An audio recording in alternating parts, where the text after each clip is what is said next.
اسلام هر هغه بازی یا کیل چې د انسان د صحت لپاره فایده رسي یا د دنیا او آخرت ګټه پر مرتبه وي د اسلام هیڅکله نه نجز کوي.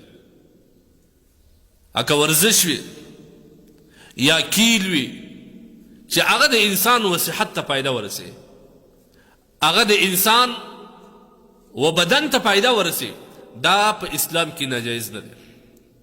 قرآن عظیم شان کې چې د لهو یا د لعب ذکر راغلی دی که حرام نه کم از کم کراهت خوستا، لیکن په حدیث کې نبی علیه الصلوة والسلام درې بازی چې کوم دي دا د لهو لعب څخه ایستل. یو دا چې سړی د تیراندازه کې د غشي ویلي نشان زده کوي، اکه د توپک د لارې وي، اکه د غشي د لارې یا د بل لارې، دا په اسلام کې ناجایز نه دي. او دویم دا چې سړی د خپل آس تعذیب کوي، هغه ټرینوي د ځغستا دپاره، په دې باندې لازمن انسانان خو دا بزکشي و ادا کوي، دا هېڅ پروا نه لري، په اسلام کې جایز دی.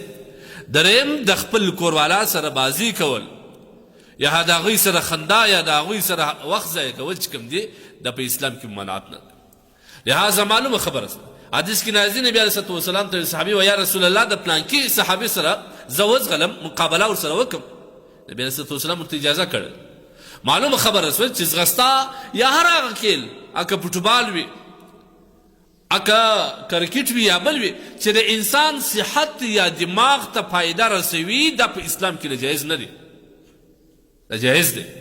خو دغه شی بیا موږ په خپل لاس باندې حرام ګرځو، پر دې باندې شرطونه لګوي، پر دې باندې خمار او قمار ایږدي، پر دې باندې پیسې سره ایږدي، دغه په اسلام کې چې کوم دي دا بیا په خپله موږ په خپل لاس ناجایز ګرځو.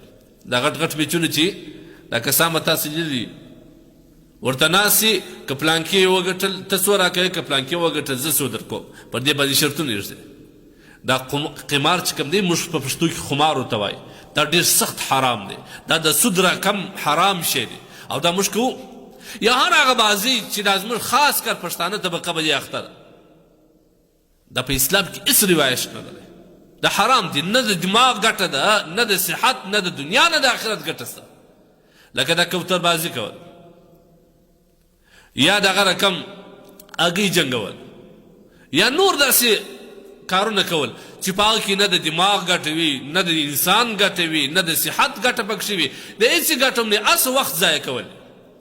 ګورې د انسان وخت چې کوم دی دا ډېر قیمتي دی، دا انسان باید په مالتو شي باندې ضایع نه کړي، دا انسان باید د دې خیال وساتي، د دې قدرداني وکړي او دا په یو داسې شي کې مصرف کړي چې د دنیا یا د آخرت ګټه پر مرتب وي. په فالتو شیانو کې مصرفول، په فالتو شیانو کې دا ضایع کول د اسلام اجازه نه ورکوي. لہذا که انسان کیل کوي، بازی کوي، د شریعت تر حدود لاندې هغه کې هېڅ ممانعت نشته. که فوټبال وي، لیکن که فوټبال کې سړی داسې جامه واغوندي چې د سړي عورت لس وي، دا خپله هم حرام کړي او نور کسان هم په حرام کې اچوي. لہذا د دې څه باید موږ تاسو ډېر زیات احتیاط وکړو دې سره.